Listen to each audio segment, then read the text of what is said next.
छत्तीसगढ़ के मुख्यमंत्री विष्णुदेव साय छत्तीसगढ़ की सियासत का एक सौम्य, सरल, मृदुभाषी चेहरा है। एक ऐसा चेहरा जो सत्ता से नहीं, समाज से निकला है, जिसकी पहचान पद नहीं, परिश्रम है।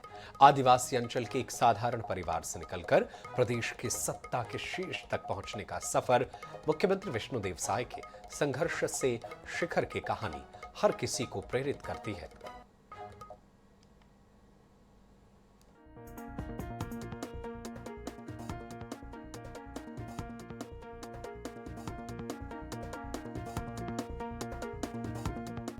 जशपुर की धरती, घने जंगल, पहाड़ी इलाका और सीमित संसाधन, इसी वातावरण में पले बढ़े विष्णुदेव साय ने बचपन से अभावों को देखा, समझा और महसूस किया। साधारण शिक्षा, ग्रामीण परिवेश और जनजातीय समाज की चुनौतियां, इन सब ने उनके व्यक्तित्व को संवेदनशील और जमीन से जुड़ा बनाया।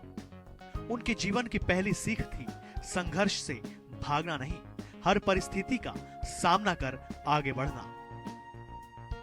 बगिया जैसे छोटे से गांव जिसकी आबादी मुश्किल से 2500 होगी, वहाँ का किसान का एक बेटा, और जब मात्र 10 साल का था तो पिताजी का साया उठ गया था,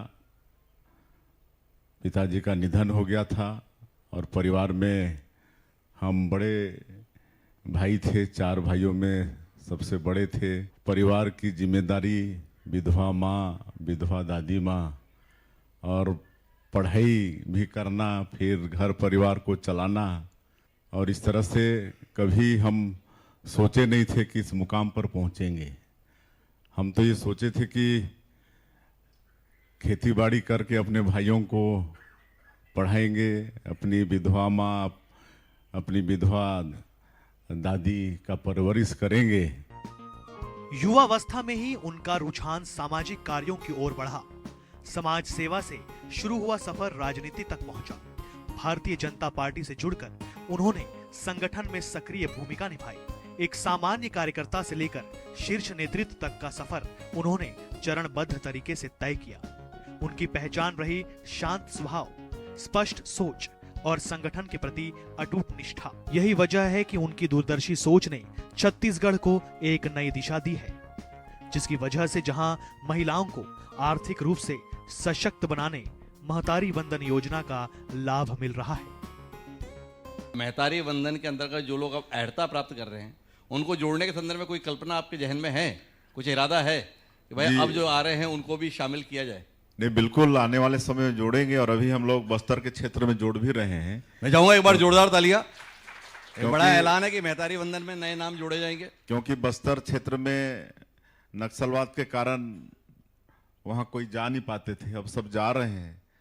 तो आज 7000, अभी तो संख्या बढ़ गई होगी, 7000 से ज़्यादा महिलाओं का नाम उसमें महतारी वंदन में पहली बार जुड़ा है, और उनका किस्त भी जारी हो रहा है।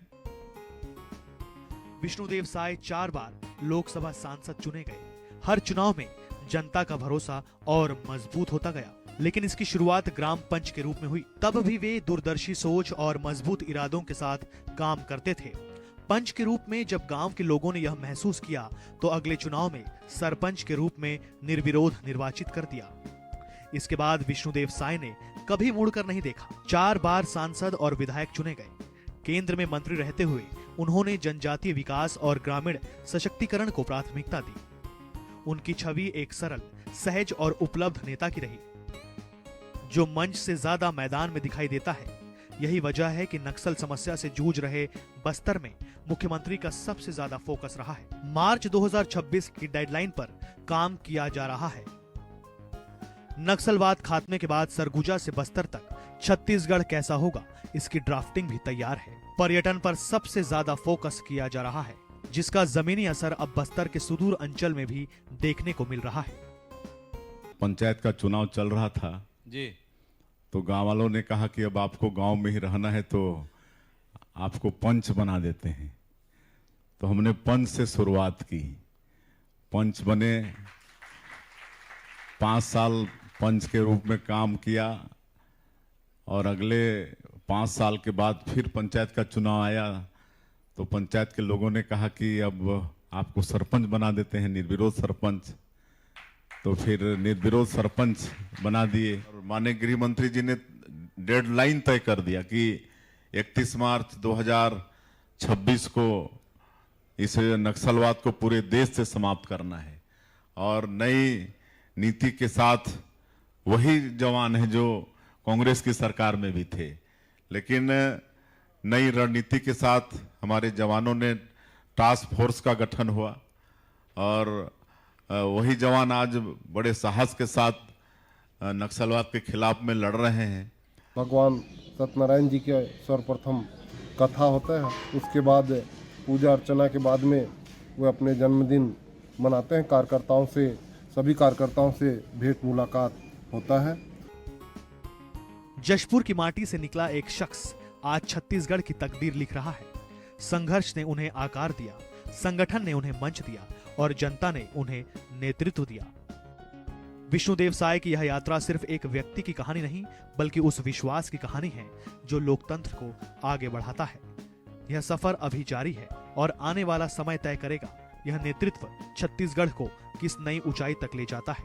रायपुर से INS 24/7 के लिए गौरव शर्मा की रिपोर्ट।